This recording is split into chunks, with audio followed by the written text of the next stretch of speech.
So just a quick backstory on why I wanted to start a vitamin A derivative.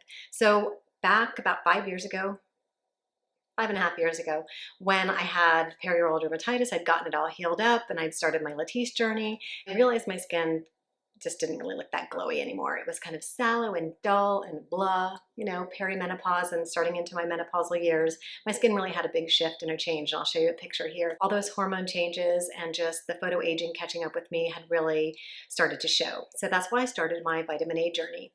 And I spoke with my dermatologist about getting on a prescription formula. So I got my prescription and I applied it. And about 3 days later, contact dermatitis. I was a wreck, so irritated, and I have sensitive skin, so that was the reason I was a little, nervous about starting it anyway. My skin was a disaster, so I put it on the shelf almost for a year, and I was like, I just can't tolerate this. I don't have the right kind of skin for this. I guess I'm just not a vitamin A or a Retin A person, or skin, skin type, skin tone, skin tolerance. I'm just too sensitive. And then I realized that I just hadn't gotten enough education. My dermatologist at the time just didn't take the extra few minutes to really educate me on how to apply it, how best to apply it, and how I could avoid irritation. So the idea with Retin A or vitamin A derivatives is consistency over irritation. I'm going to keep saying that through this video. That is the way to get through this. So why would I even bother with a vitamin A derivative? Well, there are a lot of reasons. In fact, I believe that SPF and vitamin A are the cornerstones in your skincare routine, especially if you're late 20s, starting into your early 30s. That's when our cell turnover starts to decrease. I really think that's a great time to introduce a vitamin A. I'm going to tell you why I believe that. So, vitamin A was first discovered to help with acne back in the 70s. And just by chance, they figured out that, people want to keep this because their skin's looking so much better too. So their acne was clearing up and their skin was getting better. There's a whole body of evidence on the benefits of vitamin A derivative, and most specifically the prescription one, Retin A. So it's a very well-researched topical, and I think that is really important to me. It was one reason why it was something I wanted to try, because it had a lot of evidence behind it. And evidence-based research, I think, is really the only way we know if something is actually going to work. And that's why most people who are starting a new skincare ingredient really want to know, okay, well, what's the proof, right?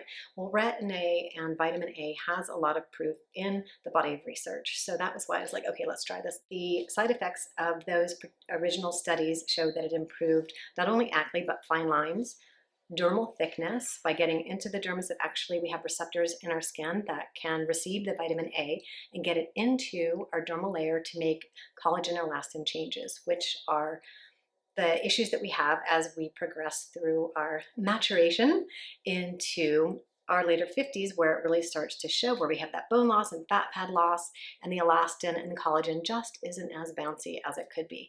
So it has been shown to improve the elastin and collagen in our skin.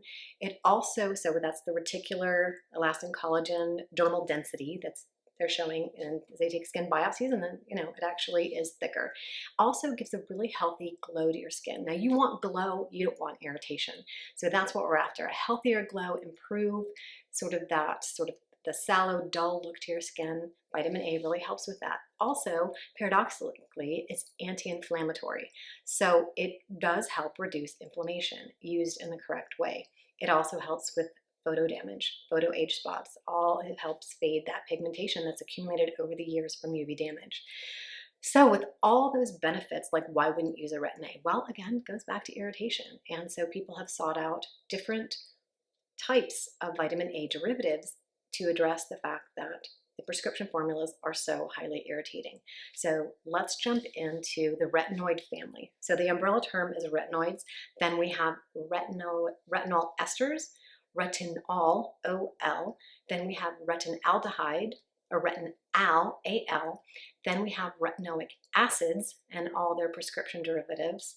Then we have adapalene, which is kind of a branch off the tree. And then next down on the family tree of retinoids is Tazorac, which is used for psoriasis and acne. And then, of course, Accutane, the very strong oral medication for cystic acne. But I want to talk to you about trifarotene, a new kid on the block, came around in 2020. And it is really interesting because it can be used in lower concentrations which means we can use it on the neck and décolleté and the back, which is very exciting. And of course it was designed for acne, but it's showing promise with anti-aging benefits, addressing our photo aging and fine lines and wrinkles. So that's really exciting because again, these are areas that typically tretinoin or retinoic acid was way too irritating. And the reason the trifarotene is more tolerable in those areas is the retinoic acid receptors in the skin. We have alpha, beta, gamma, but most of them are the gamma receptors, and that's the one that the trifarotene targets. So you can use a lower concentration of the medication and still get really good benefits. So that's super exciting. I was thinking about talking to my dermatologist next time I go about addressing that because I have a lot of photo aging damage on my décolleté that I wanted to address, but the tretinoin is really, really sensitive there. You can always try a retinol in the décolleté area. That's less irritating, and I have used that, an over-the-counter retinol in my décolleté without any issues, and my neck area too. So that's another possibility, but this trifarotene is super exciting for addressing areas that we haven't been able to address with a stronger retinoic acid.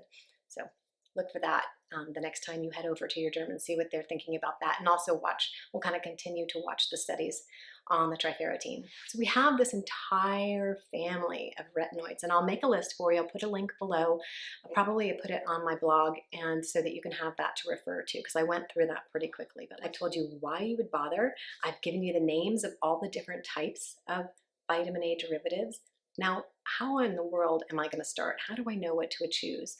Which one to choose? So you're going to want to start with the one that's going to be most suitable for your skin type and skin condition, because I want to be clear that some skin conditions can be highly aggravated by using a vitamin A derivative, especially if you have rosacea or eczema, then retin A can be pretty irritating. So if you have those conditions, you want to put your toe in the water. You want to sort of get all the benefits of having a vitamin A in your skincare routine. You're going to want to start, I would say, at the retinol esters.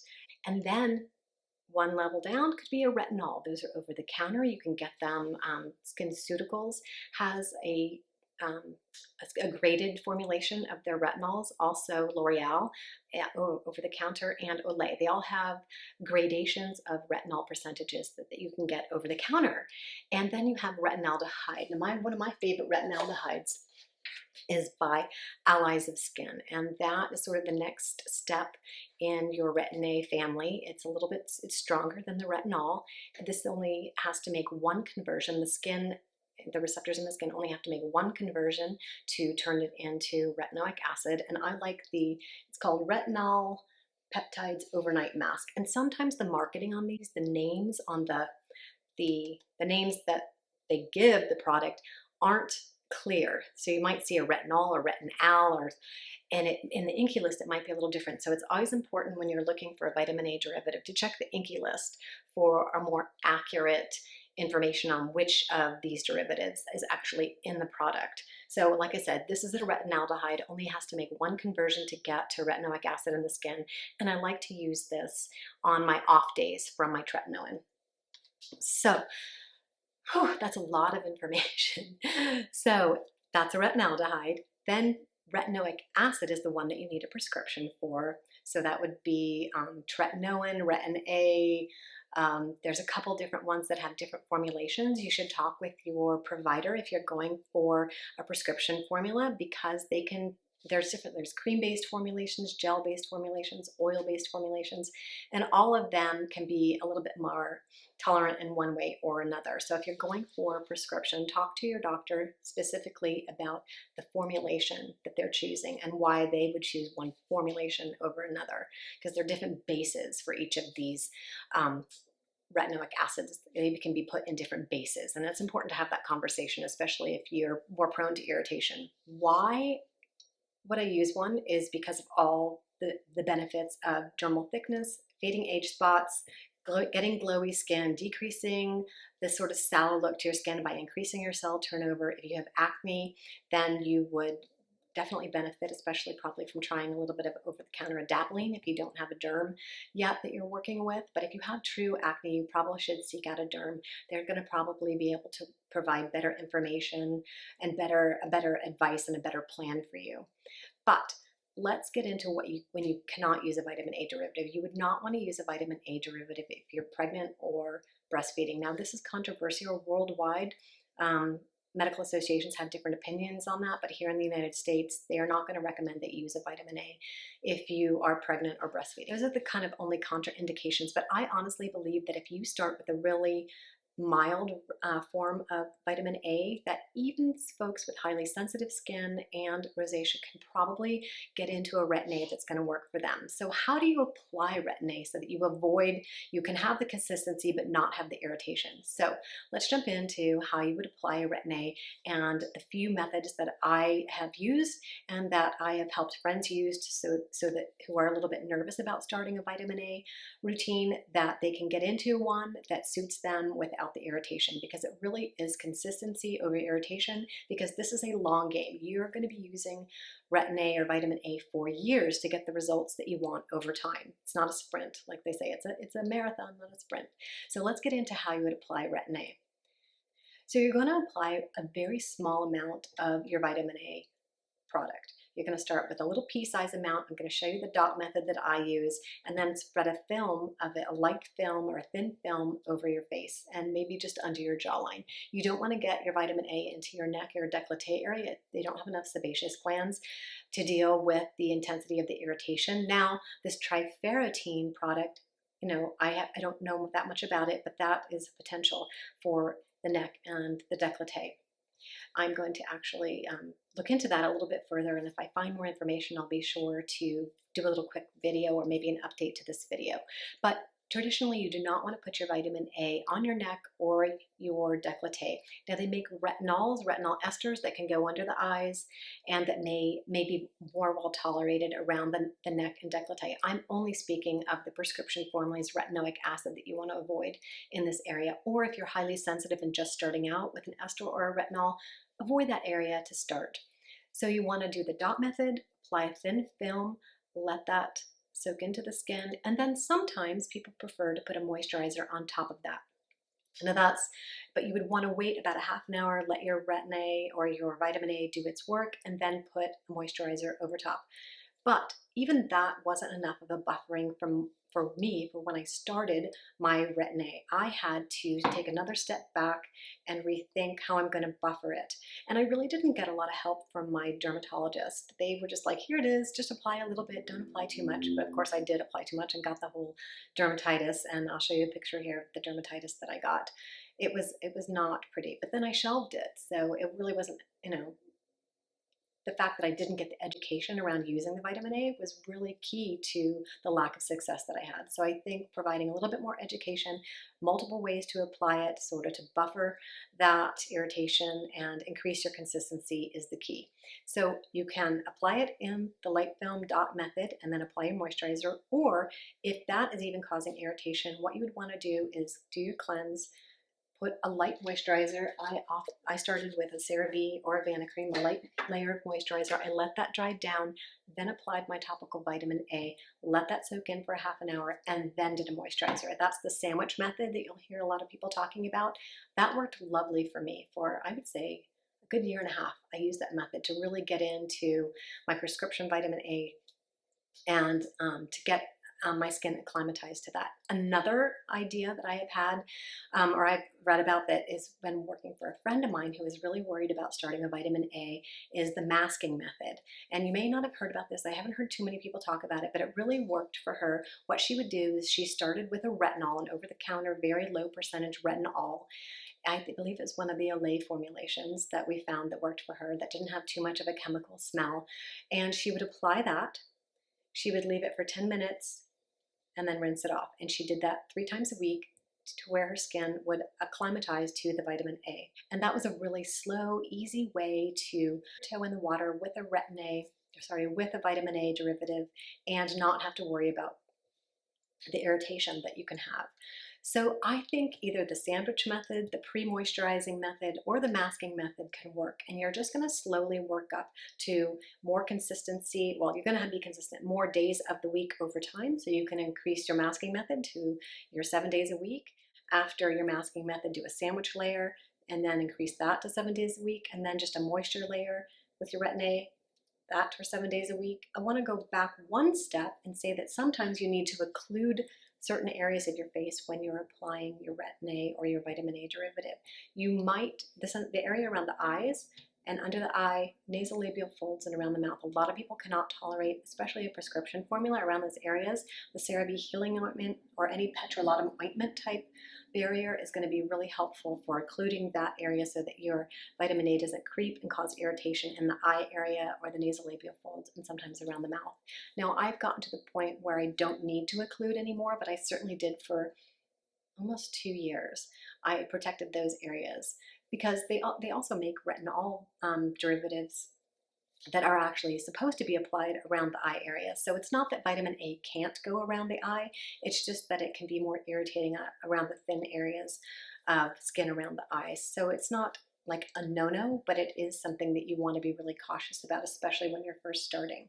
So that gets me to the point, like, what do we need to avoid when we are using a vitamin A? Well, number one, you probably don't want, when you're first starting, you probably don't want to be using, you want to put your acids away and put your vitamin C away when you're first starting, because those are just going to cause more irritation. Eventually, you could probably get to using an acid in the morning or your vitamin C in the morning and just using your vitamin A derivatives at night.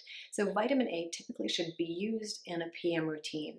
Leave the morning routine for your sort of more protective antioxidants, and your BHAs, AHAs, and your night routine for your vitamin A's and more of your treatments that you might be considering.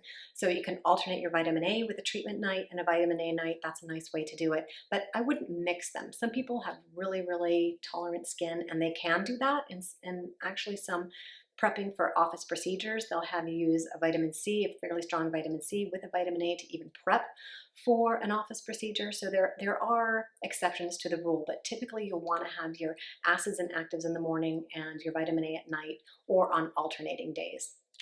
And so again, that goes back to consistency over irritation and going low in your percentages and your days of the week, and then increasing slowly over time so that you can build a tolerance. In my particular opinion, that if you're going to only spend, if you have a small budget and you want the most bang for your buck out of your skincare, I think introducing a vitamin A and an SPF are the best place to put your money. Of course, you need a cleanser and you need a moisturizer, but those don't necessarily have to be very pricey items. You can find great moisturizers and cleansers at drugstore prices. But if you're going to really improve your skin, I honestly think SPF and vitamin A are the cornerstones of any awesome skincare routine. So that being said, I want to talk a little bit about SPF. If you're going to start a vitamin A journey, then and you don't have an SPF that you're going to use 7 days a week, 365 days a year, then I wouldn't even start, because the whole point of starting a vitamin A journey is that you're undoing the photo damage that's been caused over years, or trying to prevent any photo damage or minimize any photo damage that you could potentially be getting. And if you don't have a dedicated SPF that you're willing to use every single day, then it's kind of a waste of your money and a waste of your time and a waste of your effort. That's my little plug for SPF. And of course, I have 2 videos up already on chemical SPFs and mineral SPFs. Now you want to go to the mineral SPF video because if you are starting a vitamin A journey, your skin can be a little bit irritated and you want to marry that with a mineral vitamin A that's going to be less irritating. So we've talked about what a topical vitamin A is, all the different derivatives, why you would bother, how to apply them, why you need your SPF, and why I believe that SPF and vitamin A are the cornerstones of a great skincare routine. I hope you've enjoyed today's video. Vitamin A has been a huge game changer in the look of my skin and the radiance of my skin and fighting some of those fine lines and reducing the photo damage that I've had over the years. And I just want to reiterate, go slow. Start with a few days a week and then work your way up, because really you're not going to see the difference in your skin in a couple months even. I think it's more like 6 months, a year, and over time that this shows the most benefits. At least for me personally, I really had to stick to it for a couple years before I was like, wow, this has really made a big difference in my skin. I didn't want to look older than I felt or older than I was. I wanted to have the best skin for the age that I was. I'm not trying to look 20 years younger, but I want the best skin for the age that I am. Age appropriate skin. And I think the including SPF, a great SPF, and a vitamin A in your routine can give you that glowy skin that you want at the age that you are. So I hope that, again, I hope this has been helpful. I tried to pack a lot of information into a short video because there's so many videos out there, and there's lots of different information. So I tried to gather it all and put it into one video. Tag a friend who might enjoy this video and might get some benefit out of it, because that was the one thing that I didn't have at the time. I didn't have anybody I knew that was using a Retin-A, and so I didn't have a whole lot of support, or I couldn't talk to anybody about someone, or talk to anybody about who had an experience with it. And so that was kind of why I was kind of slow starting this whole process, and I was kind of skeptical about it. But once I got educated, once I learned about all the different less intense vitamin A derivatives that you could choose from, which maybe I should have started with, I felt like a lot more confident in introducing this into my skincare routine on a really regular basis. And I really feel like over the last 5.5 years, I've reaped the benefit of being consistent and using my vitamin A on a regular basis along with a sunscreen. So again, I hope this has been helpful for you. I hope that you subscribe, like, click the notification bell, tag a friend who might be interested in this video, and have a wonderful day. Thanks again for joining me. Take good care. Bye, everybody.